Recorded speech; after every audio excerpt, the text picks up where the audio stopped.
Hoje a igreja está. Aleluia! Oramos Deus viver. Deus faz milagres. Viver doente, Deus cura. Carcelado com demônios nem sabe. Agradecemos a força do Espírito Santo. Não existe doença que ultrapassa Jesus. Não existe demônios que passam ante Jesus. Não existe curandeiro que passa ante Jesus. Temos que ter a fé, não ter medo. Aleluia.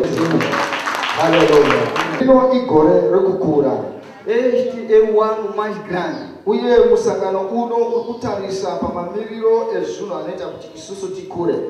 Esta conferência estamos a reparar para que vemos a coisa que nos leva a mais crescer.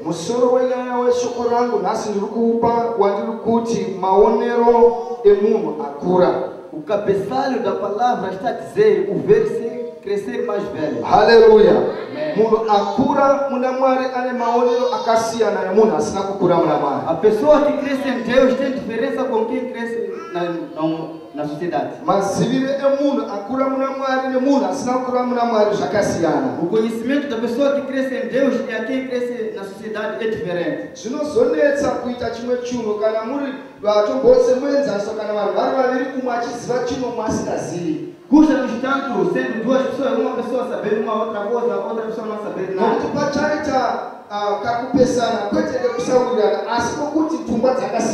O que acontece não entrar em briga, mas pensamentos são diferentes. Ele pode ver uma outra coisa, mas sem ver nada. Se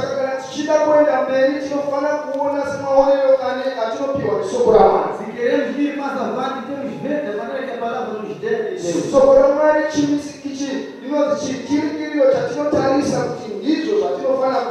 A palavra de Deus é a coisa que nos leva a despertar e ver e mostrar que temos que ser assim. Aleluia!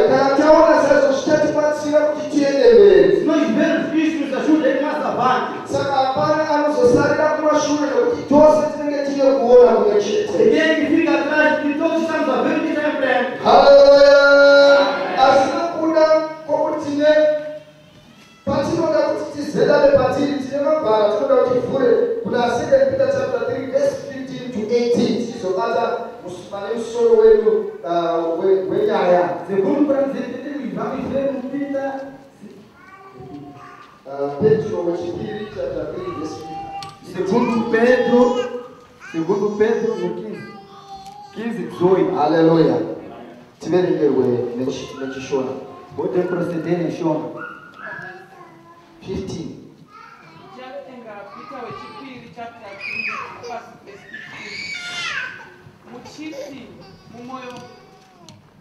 Muchiti moyo murefu washe wedu ruponeso sapauro hama yedu inodikanwa akakunyorera iwe neuchenjeri paakapiwa sezvaanotaura mumhadzi dzake dzose pamusoro pezvinhu izvi madziri mune zvimwe zvikukutu kunzwisisa zvinominamiswa samamwe magwarowo nevasingazivi nevane simba kusvikira vaparadzwa.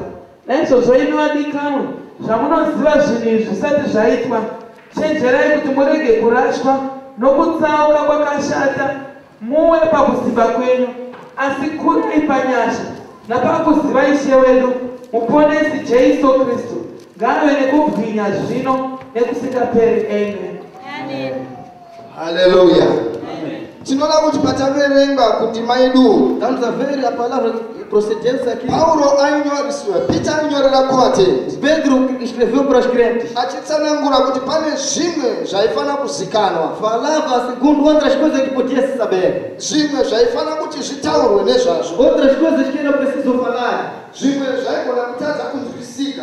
Outras coisas não podíamos não entender. Vaya vaizonzwa. Até que podiam ouvir. Asi nokuda kuti pamwe pachishona chedu tingashaya mamwe masoko. Segundo a nossa tradição shona podemos kura madzvari pano nechirungu chisa kushona ukoma wangu vachipinzira zvakare. Falar aqui em inglês procedendo em shona. Soko ramari kutiudza pane zvinhu zvitatu zvakataurwa. A palavra de Deus está dizendo tem três coisas aqui. Zvairatidza kuti hama idzi pane zvadzakasati dzakura mazviri. mostrava que essas pessoas eram de crescer. chekutanga pari kunzi vanga kusaziva, Primeiro, não saber. pari kunzi ignorant and stable, kusaziva vavanhu vakagadzikana. Ignorar em outras coisas, não saber onde que estão. Zvairatidza kusaziva kwehama idzi. Mostrava não saber os crentes. Vaive mucherechedzo wekuti zvimwe havasati vakura pazvinhu. Ele reportava que eram de crescer nele. Saka Paulo aivataurira, Peter aivataurira izvozvo, Pedro falava isto. kuti vamwe vaizotevera vaiuya zvakare Para os que procediam, podia também seguir. vachishonyorera magwaro esoko raMwari, Segundo, proceder a palavra de Deus. nokuti vamwe vaizoteverawo zvakare Outros que podiam seguir, vachidzidzisa dzidziso dzisiri idzi. ensinando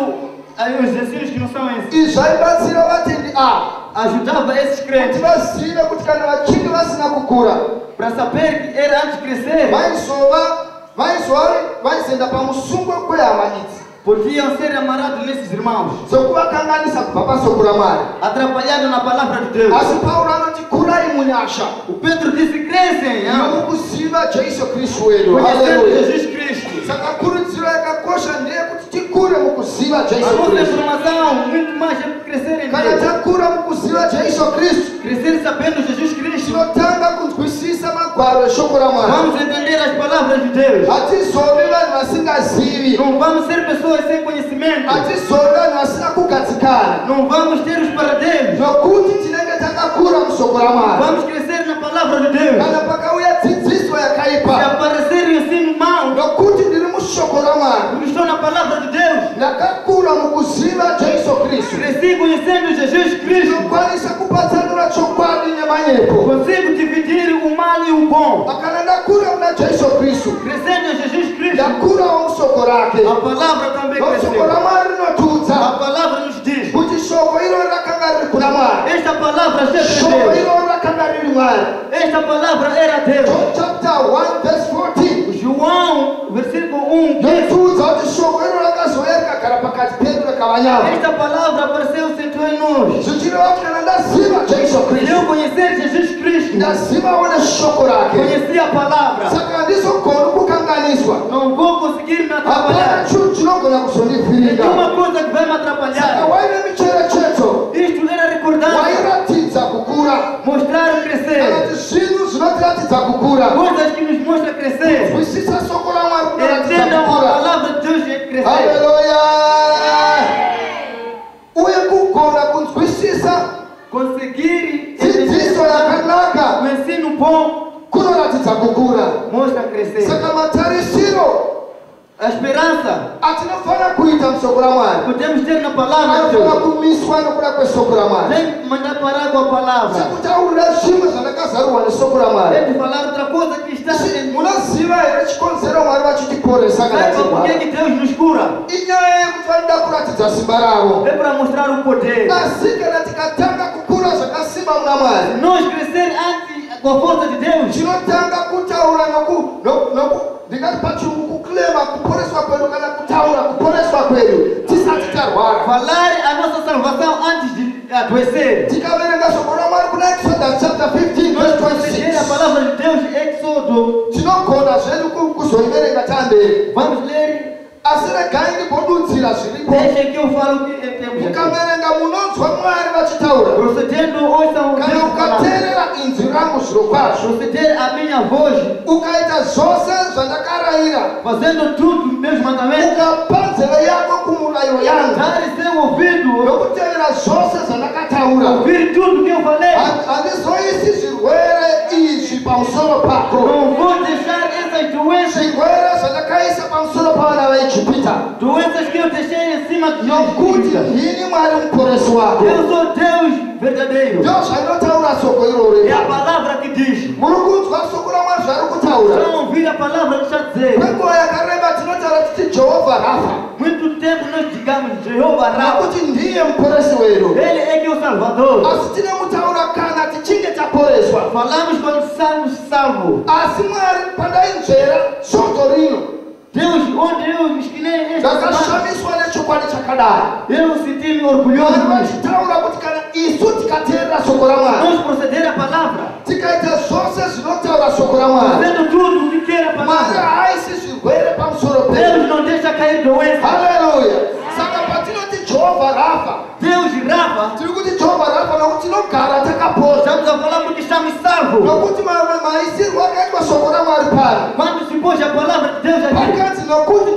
muporesi wako. Ele diz que eu sou Deus curador. Mwari vachinge vataura kuti handisi zvirwere. Deus diz que não vou pôr doença. Kuti nokuti ndini Mwari muporesi wako. Sou Deus curador. Vari kutaura kuti uri kugara wakapora nokuti ndiri muporesi wako. Para viver salvo porque eu sou Deus curador.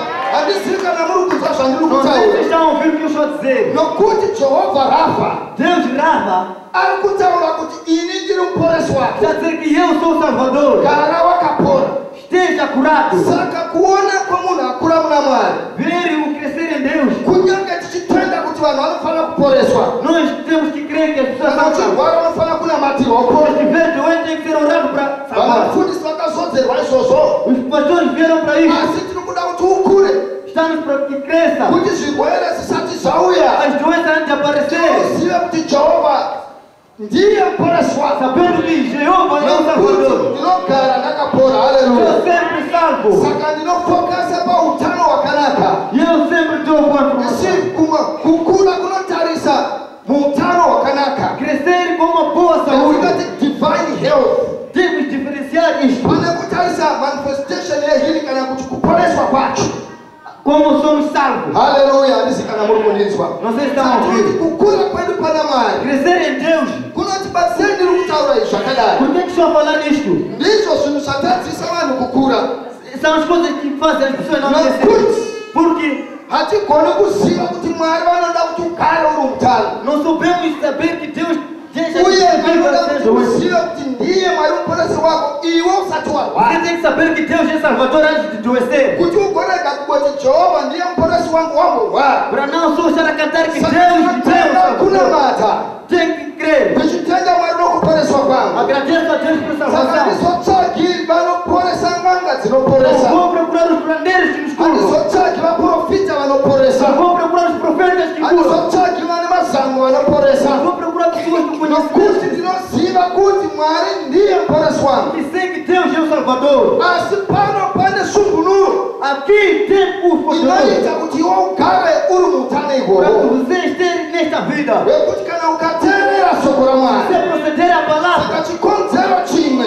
O que te leva a uma Asi coisa. kuti vose vanorwara vateerere shoko raMwari. Não é todos que estão doentes Nokuti são doentes. zvirwere zvinouya nezvakasiyana As siyana. doenças aparecem em diversas Nokuti maneiras. mungazoti mufundisi vanoti kana ndichirwara handisi kuteerera. Vão dizer que o pastor e eu ficar Asi shoko raMwari riri A kuti palavra de Deus está dizendo. kana ukateerera Se você proceder, zvichireva kuti kumwe kune kumwe kurwara mesmo adoecer, kunokonzerwa nemunhu asingateereri a pessoa que não ouça, shoko raMwari. não entende a palavra Saka de Deus, zvirwere zvinouya pamusoro as pake. doenças aparecem Haleluya. em cima. BP inouya pamusoro pake. Tem doença de coração. Nezvimwe zvinoita heart attack zvinouya pamusoro pake. Outras doenças de ataque, Nezvakasiyana siyana zvinouya as pamusoro doenças pake. aparecem em cima. Asi kana ndikateera shoko Se raMwari eu proceder à palavra de Deus, semunhu akura muna Mwari o mais velho, zvirwere zvichauya as pamusoro doenças não pake. aparecem aqui na cabeça. Haleluya. Tiri pamberi. Estamos juntos. Tiri kuona vanhu vakasuwa. São velhos que estão tristes. Handisi kuti takasuwei saka ngatichiropafadza Não sei por que estamos tristes. tichiri mumweya wekunofananidzana nasi. Haleluya. Estamos na alma de conferência de Tiri Deus. kutaura pamusoro pemaonero emunhu. Estamos a falar segundo como ver. Zvichireva kudai. Falando isto, Kunyange tisingashore vakazodzwa kuti vaite basa rokuporesa. mesmo não desprezar as pessoas que foram Iye ndakaona vanhu santificadas, vachiporeswa. fui ver as pessoas curadas. Tinonamatira vanhu vanobva vachipora. Outros são curados, Tinodzinga madhimoni. tiramos demônios. Asi tiri kuti Estamos a dizer, tinofanirwa kukura temos que crescer kuti tisazomhanya-mhanya para não correr, tichitsvaka-tsvaka procurando kune vanhu vanoporesa pessoas que curam, nevanошopera os que rezam, nevanodzungudza musoro pegam a cabeça nevanoita e zvakasiyana-siyana. fazem muita coisa. Tenda kuti Jehovha ndiye muporesi Eu wako. digo que Deus é Salvador. Ini ndisati ndarwara E eu, antes de adoecer, mukaverenga shoko renyu se proceder à palavra, asatokona kudzidza kuverenga shoko raMwari zvakanaka. temos que aprender a ler a palavra. Magwaro ekutanga ngaave ekutanga. Procedendo a primeira. Mwari haana kuti kana warwara ndichazova muporesi wako. Deus não disse você Ukono zvandikuona pano. João, ver o que eu estou Kwengu dizendo. yakareba tinozotaura kuti Jehovha ndiye Rafa kana taporeswa. Muito tempo, digamos, Pana haasi kudaro. não somos salvos. Kuti handitoisi. Não vou fazer, Nokuti ndini muporesi wako. porque sou o Salvador. Saka munoona kuti madzangu hatitori zviimbiso zvaMwari. Mwari. Estamos a ver muitas mãos no nível Azviti kwatiri nokuti tinoshonyorora magwaro. não aparece onde nós desprezamos as Aya palavras. yakanzwa kuti vamwe vanoshonyorora magwaro. Essas palavras que outros fogem. Inzira yekusakura. O caminho. Asi tikakura tinogona kurudzira Se nós zvakanaka. crescermos, vamos falar boa coisa. Patinoklema zvimbiso zvaMwari. Onde vamos acolher tudo. Zvinoitika nokuti anoripupurira. Isso são testemunhados. Haleluya. Mozati Saiba alguma ari coisa. kuti hanzi kana ukateerera shoko rangu Você proceder a palavra. pandakaenda vaichinzvera chida kunzwisa nyaya iyi E eu queria que não para ouvir essa palavra. tinonzwa kuna mapisalema 107 O Salmos 1:17. 107 ngatimboiverengerwa. Haleluya. Podemos proceder. Munoziva zvinoda kuti tinzwe abeno kana tikunzwa zvati Não sei se estamos a ouvir o que está essa palavra. zvinoda kuti tizive shoko Temos que raMwari. saber a palavra de Deus.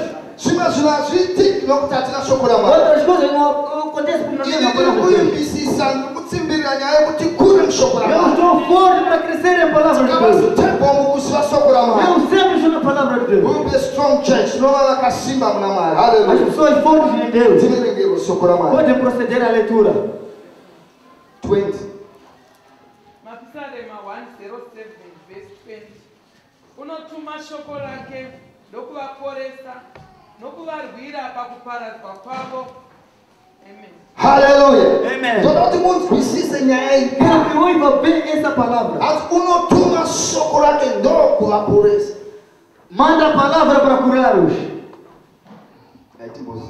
Tapanzwa era. Entendemos aqui? Kwatemerenga kuna Exodus. Onde procedemos em Êxodo, Tiri kunzwa achiti hanzi kana ukateerera shoko rangu. se proceder a minha palavra, Saka mushonga wacho ndokuti akatuma shoko rokuti ngariteererwe. o remédio é por isso que mandou a palavra para Kana proceder. rateererwa Proceder, Mwari wobva vakugara vakakuporesa. Deus Haleluya. está lá para te salvar. Pisani maona sema kuti anotuma shoko rake ndokuvaporesa. Salmos 1 enviou a palavra para Asi te izvo salvar. zvatakaita takaklema shoko tichinamatira anorwara kuti tiri kutaura shoko rokuporesa. Asi ndichinzvera ndakuona kuti Mwari pamwe handizvo zvaireva. É o que fizemos para a palavra orar nas Mwari pessoas. aireva kuti Deus falava, kana ukateerera shoko se rangu proceder a minha palavra, ukarirarama se viver, uchava mushonga unokuporesa nguva vai ser dzose. remédio e vai te Saka curar. akatitumira shoko rake. Haleluya. Vamos proceder a palavra. Shoko iroro rinotiporesa. Essa palavra nos cura. Kuti maonero emunhu akura muna Mwari. Você será o mais velho na olhada.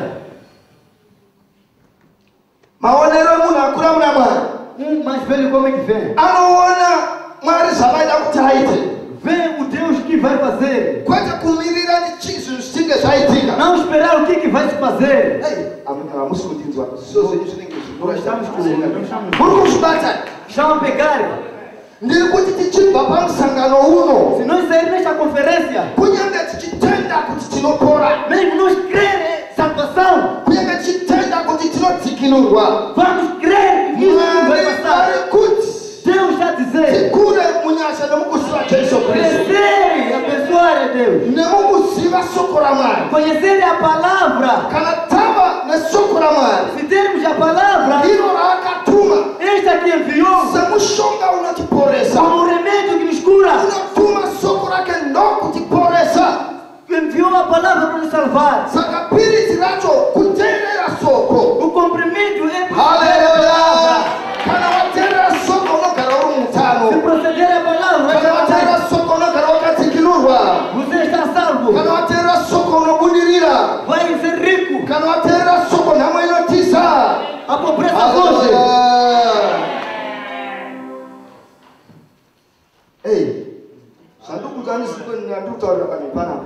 O que o senhor viu? Deixa eu falar para as pessoas. Zvinenge zvikurega nditsipirire ipapa. Handizivi kuti sei ndiri kutsipira, asi tiri kuti maonero emunhu akura mushoko raMwari. Haleluya. Os mais velhos como que vê na palavra. Maverengero atinoita shoko raMwari ndiri kudzidza zvimwe zvinhu A maneira que zvakadzika. estamos a proceder a palavra, estamos a ensinar Uchiverenga as coisas. bhaibheri rako usamhanya. Procedendo a Bíblia não Mira, ora. uone kuti Mwari akataura kuti kudii. Deus falou que Akazopedzisa kuti terminou como? haleluya. Saka isusu tinozoti Mwari makati hamuzoisi zvirwere izvi zvamakaisa pamusoro pavana vachipita wamborwara. Nós digamos que Deus não pôs doenças em filhos de Egito. Mwari makati munotuma shoko renyu ndokutiporesa wamborwara. Vai enviar a palavra para salvar. Estão doentes. Asi Yaron ndakakupa piritsi racho rokuti usatomborwara. Tem o comprimido para não ficar doente. Piritsi racho nderekuti akati masoko rake. O comprimido é que enviou a palavra dele Kuti ritiporese. para nos salvar. Saka soko racho rokuti kana tikariteerera. A palavra está se nós procederem. Mwari vanotiitira zvakanaka. Deus fará boa coisa. Nhamo haiuyi kwatiri. Pobreza não aparece em nós. Zvirwere zviri pamusoro As peupenyu doenças hwedu. não aparecem em qualquer um. Matambudziko ari pamusoro peupenyu hwedu. Tribulações não aparecem em Nokuti qualquer um. ndiyo prescription yacho. Isto é a principal coisa. Ndiwo mushonga wacho. É o remédio. Saka when you claim kuti anotuma soko rake ndokuvaporesa. É por isso que enviou a palavra para Usati salvar. wamhanya tsvaga kuti wonoteerera here soko Como racho. proteger a palavra? Haleluya. Saka usada zvinonaka zvamwari usingadi shoko racho unova mushonga. Não cria o meio de Deus antes de ter. Saka kukura kwatiri kutsvaga pano. Crescer que estamos à procura aqui. Ndokuti tisangotsvaga vanoporesa. Não podemos procurar as pessoas que nos Asi curam. tigare mukupora kwacho. Estamos na salvação. Tisangotsvaga vanoporesa. Procurar as pessoas que nos curam. Titsvage uye atanzwa namufundisi achitaura. Procurar aquele que ouviu. Tigare pedyo naye. Estar perto dele. Iye wacho muporesi. Ei, Salvador. Hallelujah. Praise God. Hallelujah. Deuteronomy chapter 7, verse 11 to 15. You see, tukakutsimiranya shoko. Ngachira chishuwo chako kuti tikleme zvimbiso zvaMwari. Para falarmos às vezes Nokunzwisisa soko raMwari. e ouvir a palavra de You Deus. see, focus yedu nemaonero edu akashanduka. O nosso ver e todas as coisas. Kuporeswa kwedu kuri nyore. A nossa salvação. Tinogara tirimo kuporeswa. Estamos sempre na salvação. Uye kuropafadzwa kwedu kuri nyore. As bênçãos. Nokuti Mwari vane vachingosundura soko ravo kuti Deus vareve. sempre está deixando cair a palavra. Siverengere. Pode proceder. Exodus chapter 23. Exodus chapter 23, verse 25 to 26. Inoti, shumira Jehovha Mwari wako kuti akupafadze chingwa chako nemvura yako, neni ndichabvisa urwere pakati penyu. Hakungavi nechinhu chinosvodza kana chisingabereki panyika yako. Ndichazadzisa mazuva ako. Amen. Mwari vari kutaura, munoziva maramiro anhasi anoita kuti vanhu vanetseke kumhanya nekudzika nekutsvaga rubatsiro. Saiba a urgência de hoje que as pessoas levam a tribulação a procurar. Inyaya zvataurwa pano. É o segundo que se falou aqui. Zvinhu zvinga zvinofanira kuwanikwa mukurarama kwomunhu. As coisas podem se ver na vivência da Zvinhu pessoa. zvakafanana nechekudya. Semelhante à comida, Zvinhu zvakafanana nekuti munhu ari kurwara. semelhante às doenças, Zvinhu zvakafanana nekuti zvinhu hazisi kuendeka iri kunzi miscarriage kana kusava nokubereka. as coisas que os outros não vão mesmo não ter mais. Ndizvo zvaita kuti vanhu vamhanye mhanye. É o que fez as pessoas correrem. Kuti kana vanzwa kuti pane zviri kuitika pakona Se ouvir alguma coisa a fazer na curva, pane ari kushandiswa zvakasimba naMwari. está lá trabalhando com Deus. Hazvina kushata kuti vashumiri vavepo Não vanoshandiswa. é problema isso para Saka vanhu vaya vanomhanya kuenda iko. pessoas correm irem lá. Kunyange vanhu vaya vakanaka kana vasina kunaka. Os bons, os maus, Nokuti anodawo chekudya mumba make. querem o que comer dentro da Nokuti casa. anodawo kuti zviendeke mukati meupenyu Querem que as hwake. coisas correm bem. Nokuti anoda kuti pave nezvibereko mukurarama. Pita achitaura Ouvimos Pedro a falar. kuti kune vamwe vachauya vachichonyorora magwaro aMwari. Há de haver outras pessoas que vão seguindo a falar a palavra de Deus. Vachimabhedhesa. Desviando a palavra. Nokuti kune vamwe vanenge vasingazivi. Existem outras pessoas que não sabem. Asi kuti ndisakanganiswa Para não esquecer, tinofanira kuti ndizive shoko raMwari. tem que saber a palavra de Deus. Masikati anhasi Nesta bela tarde, isarudzo yako mudikani é a tua escolha, querido. kuti utore nhano yekuti handidi kuva zvandanga ndini. Para que levar a tribulação que não quero aquilo que eu era. Kamuverengero kwanga uchita shoko raMwari. A proceder da maneira que você vinha. Kamuramatiro kwanga uchita. As suas orações. Kana commitment yako yanga uchita kukereke. Os seus convites que você vinha fazendo na Kana igreja. kamupiro kwanga uchita kuchechi. Da maneira que você entregava na Kana igreja. kamupisiro kwanga uchita cheguru. Da maneira que você tirava o Kuna tempo. zvose izvi mainzira nezvakanzi titere shoko raMwari. Tudo isso é o caminho para proceder Aufani na palavra. kutaura kuti Mwari zarura mehunde yekudenga. Não diga que Deus já abre a Kana janela usati do céu. wateerera. Haleluya. Você tem. Nokuti mushonga wokutanga ndewekutanga kuteerera. O primeiro Kubva remédio é kwacho você ter. unokilema zvakataurwa. E procede o que foi falado. Haleluya. Temos que levantar com nossos pés nesta tarde. Deus que o Senhor ora nesta manhã. Deus que nos ajude a pôr em forma dentro da minha vida. Ouvir a palavra do Senhor. Ser abençoado. Ouvir as palavras. Não saindo nesta conferência sem nada. Faça tudo com você. Os pregadores pregadeiros. Hoje tanto contando. Faça as coisas dentro do coração. Deus quer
Hallelujah.